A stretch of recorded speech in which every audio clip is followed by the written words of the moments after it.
So hey guys, welcome back to my YouTube channel. For you, मैं Radhika baby, I love you so much. ये video आपके लिए है special. मैं इसमें आपको बताऊंगा कि कंपनी लॉ की हम स्टार्टिंग करेंगे। इसके अंदर हम यूनिट 1 इसके अंदर पूरा कंप्लीट कर देंगे। मैं आपको स्टार्टिंग से सब कुछ बताने वाला हूँ, तो आप इस वीडियो को सेव कर लेना और अपने दोस्तों को शेयर कर देना ताकि हमारी वीडियो को ज़्यादा से ज़्यादा व्यूज़ आए और हम ग्रो करें साथ में और हम नई वीडियो जल्दी जल्दी अपलोड कर सकें। ओके, सो इसके लिए आपको एक फ़ीस देनी पड़ेगी। वो फ़ीस है कि आपको आई लव यू बोलना पड़ेगा मेरे को, and you have to give me so many warm hugs and kisses. So let's start. So what is company law? This is unit 1 and what we have to study is that we have written here. हमें क्या करना है? Company का concept करना है, character करना है, type करना है, और ये क्या है? Conversion of private company to public company, और पब्लिक कंपनी को प्राइवेट कंपनी में कैसे कन्वर्ट कर सकते हैं वो भी करना है इसमें। Incorporation of a company, incorporation का मतलब होता है कि कंपनी को एग्जिस्टेंस में कैसे लाया जाएगा वो पढ़ना है हमें। Legal position of promoter, promoter किस किस चीज़ के लिए लायबल है वो पढ़ना है हमें इसमें। Pre incorporation contract, pre incorporation contract वो होते हैं जो कॉन्ट्रैक्ट कंपनी के एग्जिस्टेंस में आने से पहले किए जाते हैं, उनको बोलते हैं प्री इनकॉर्पोरेशन कॉन्ट्रैक्ट्स। हाँ, तो what is a company? Company का हम मीनिंग पढ़ने वाले हैं। कंपनी क्या होता है? Company is a voluntary association of persons formed by the purpose of earning a profit with the investment of capital. मतलब एक ग्रुप ऑफ पीपल होता है जो जिनका पर्पज़ होता है एक पर्पज़ होता है उनका, और वो वर्क टुगेदर करते हैं। मतलब काफ़ी सारे लोग when come together for the objective of achieving a same profit, मतलब same goal, that is earning a profit. Earning a profit उनका एक गोल होता है with the investment of capital. Capital के इन्वेस्ट होना होता है इसके अंदर, कंपनी के अंदर, which is transferable in shares of limited liability.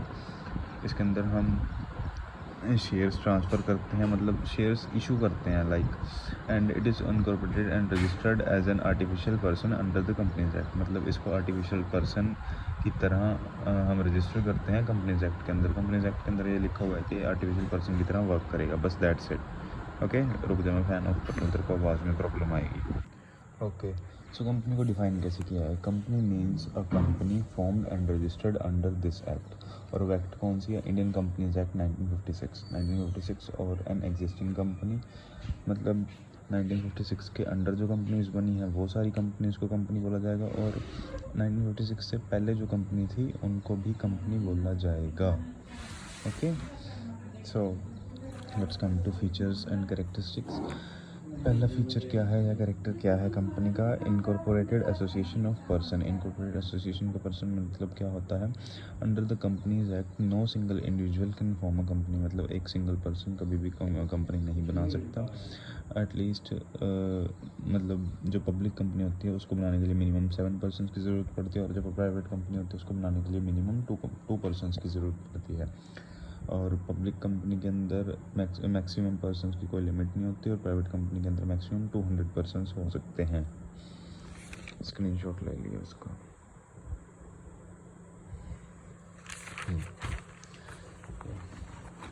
Artificial person by law. Second point क्या है इसका? Artificial person by law. जो कंपनी होती है बस आर्टिफिशियल पर्सन माना जाता है इसको लॉ के अंदर। And it is an artificial person created by law.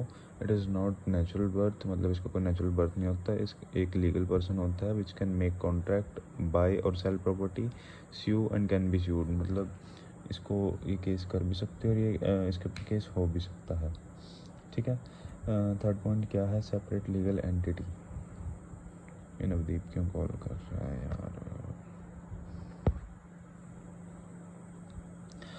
Third point है सेपरेट लीगल एंटिटी। मेंबर और owner of the company have different identity from the company.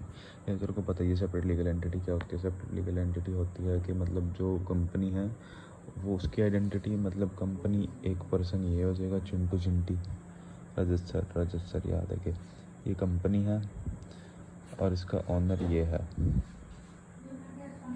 Owner ये आर्टिफिशियल पर्सन है। पर्सन, ठीक है। सो इसका हमें केस पढ़ना है, एक वो है सैलोमन वर्सेस सैलोमन। क्या है यार? नदीप फोन कर रहा है बाबा। Salomon versus Salomon. सैलोमन एक ट्रेडर था। Salomon was a trader of shoes, मैंने तेरे को केस पढ़ाया था। He made a company named Salomon and Company in which his wife, daughter and 4 sons were the members. उसने क्या किया, उसने अपनी जो वो थी जो उसका शॉप थी, उसने उस कंपनी को 30,000 पाउंड की बेच दी और कंपनी ने बदले में उसको 20,000 शेयर्स दे दिए और 10,000 डिबेंचर दे दिए, इशू कर दी सैलोमन को। कंपनी और सैलोमन अलग अलग, तो कंपनी को मतलब काफ़ी सारे लॉसेस हो रहे थे, तो कंपनी ने वाउंड अप करने का सोचा सारा कुछ। और at the point of winding up the company के पास 6,000 के एसेट्स थे उस टाइम, एंड उसके जो अनजर्न क्रेडिटर्स थे वो क्रेडिटर्स थे समथिंग 7,000। ओके, सो तो जब कंपनी वाउंड अप होती है तो उसको अपनी सबसे पहली पेमेंट जो होती है वो डिबेंचर्स को करनी होती है। तो यहाँ पे जो क्रेडिटर्स थे उन्होंने ऑब्जेक्शन लाया कि जो डिबेंचर्स हैं वो तो कंपनी के मालिक के ही हैं, तो सबसे पहली पेमेंट हमें करनी चाहिए। बट जब वो ये चीज़ को वहाँ पे कोर्ट में लेके गए तो जज ने साफ बोल दिया कि कंपनी और उसके ओनर की सेपरेट आइडेंटिटी है, एंड जो फर्स्ट पेमेंट है वो डिबेंचर को ही होगी। या that's it. Perpetual succession. Its existence is not dependent on the income in and out of member share and directors. Perpetual succession मतलब होता है कि मतलब चलती रहने वाली चीज़ है, किसी के आने जाने से फ़र्क नहीं पड़ता। लाइक इसके शेयर्स होल्डर हो गए, बोर्ड ऑफ डायरेक्टर हो गए, ये आए चाहे जाएँ, इसको कोई फ़र्क नहीं पड़ेगा और कंपनी चलती रहेगी। फिफ्थ फीचर या कैरेक्टरिस्टिक क्या है कंपनी का, इसका स्क्रीनशॉट ले ले। फिफ्थ क्या है, कंपनी सील। कंपनी सील का मतलब क्या होता है, लाइक अगर कोई नॉर्मल इंसान हो, मतलब अगर मेरे को कोई अपना करना है तो मैं साइन कर दूंगा किसी फॉर्म पे, कोई भी मेरे को प्रॉपर्टी या कुछ भी करना है डॉक्यूमेंट, तो मैं उस पर अपने साइन कर दूंगा सिग्नेचर। बट कंपनी जो है वो आर्टिफिशियल पर्सन है तो वो अपने साइन नहीं कर सकती, लेकिन उसकी एक मोहर होती है, मोहर बोल देते हैं उसको, मोहर और सील, कंपनी सील। तो वो जो सील होती है वो कंपनी की आइडेंटिटी का काम करती है, दैट कंपनी के थ्रू ये चेक हो चुकी है। और सील को लगाता कौन है, कंपनी के जो बोर्ड ऑफ डायरेक्टर्स होते हैं उनके पास होती है, और वो सब इंपॉर्टेंट डॉक्यूमेंट्स के ऊपर लगी होती है। Then is limited liability. Liability of shareholders are limited in case of loss to the company. No personal property of the shareholder or are being sold to pay off the debts. Limited liability होती है company की, which means अगर कोई loss होएगा तो जो members हैं या शेयर होल्डर्स हैं, बोर्ड ऑफ डायरेक्टर्स हैं, उनकी पर्सनल प्रॉपर्टी लायबल नहीं होगी टू पे ऑफ द डेट, मतलब उस लॉस को रिकवर करने के लिए उनको अपनी पर्सनल प्रॉपर्टी सेल नहीं करनी होगी। Number of members, public company के अंदर मिनिमम 7 मेंबर्स की ज़रूरत होती है और मैक्सिमम की कोई लिमिट नहीं है। प्राइवेट कंपनी के अंदर मिनिमम 2 मेंबर्स की ज़रूरत होती है, maximum 200। Then is separation of ownership and management. Separation of ownership and management. Owner कौन होता है, शेयर होल्डर होते हैं जिनका मोटिव होता है प्रॉफिट करना, और मैनेजमेंट में कौन हो जाते हैं, डायरेक्टर्स होते हैं। डायरेक्टर्स, बोर्ड ऑफ डायरेक्टर्स ये होंगे, उनका मोटिव होता है कि मतलब कंपनी को चलाना, इनका प्रॉफिट मतलब मोटिव होता है, और शेयर होल्डर्स का मोटिव होता है कि प्रॉफिट अर्न करना।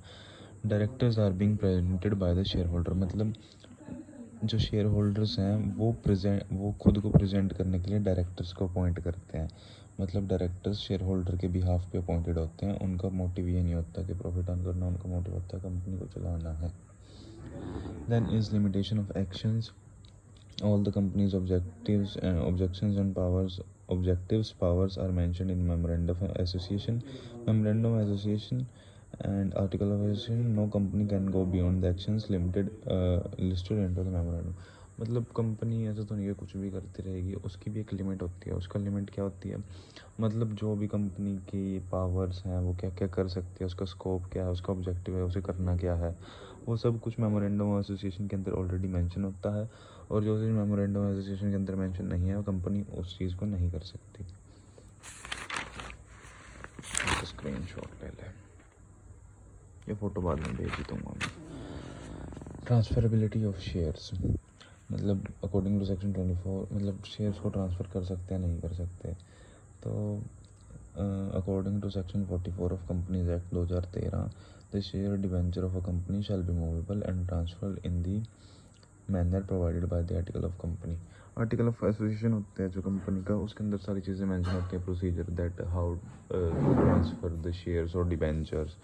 ट्रांसफरेबिलिटी ऑफ शेयर्स का मतलब ये होता है कि अगर इंसान को मान ले शेयर्स बेचने हैं तो वो शेयर्स इसी के बेस पे बेचे जाएंगे। इसके अंदर जो प्रोसेस प्रोवाइडेड होगा आर्टिकल ऑफ एसोसिएशन के अंदर कंपनी के, उसी प्रोसेस को फॉलो करके वो शेयर्स बेचे जा सकेंगे।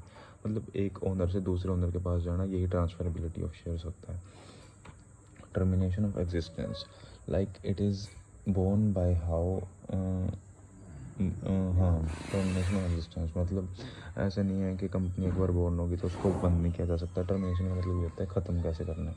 तो जैसे कंपनी को लॉ ने जन्म दिया है ना, it is made into existence by law, a company may also be terminated by law. अब लॉ ने उसको जन्म दिया तो लॉ उसको ख़त्म भी कर सकता है, लॉ के पास इतनी पावर है। लॉ मतलब कानून। Company is not a citizen, a company is a legal person but not a citizen. अब देख, सिटीज़न कौन होते हैं? हम होते हैं सिटीज़न। सिटीज़न के पास बहुत तरीके की पावर होती है, जैसे हम वोट कर सकते हैं, इलेक्शंस आएंगे तो हम वोट कर सकते हैं, हमें राशन मिलता है, मतलब जो लोअर का उसको होते हैं उनको राशन मिलता है, उनकी एक आधार कार्ड होता है। आधार कार्ड तो चल मतलब आइडेंटिटी तो इसकी भी होती है, बट सिटीज़न के पास अलग पावर्स होती हैं। तो ये एक आर्टिफिशियल पर्सन तो है, लेकिन ये एक सिटीज़न नहीं है, तो इसके पास फंडामेंटल्स राइट नहीं होते सिटीज़न की तरह। ओके, तो risk bearing, risk is divided among the number of share holders. मतलब जो रिस्क होता है वो शेयर होल्डर्स के अमंग डिवाइड हो जाता है, मतलब लिमिटेड ही होता है, वो अनलिमिटेड तो नहीं होता, बहुत वैसे केसेस में होता है। चलिए टॉपिक इसमें ख़त्म कर दिया। अब टाइप्स ऑफ कंपनी और how company can be converted from private limit to public, ये हम नेक्स्ट वीडियो में करेंगे।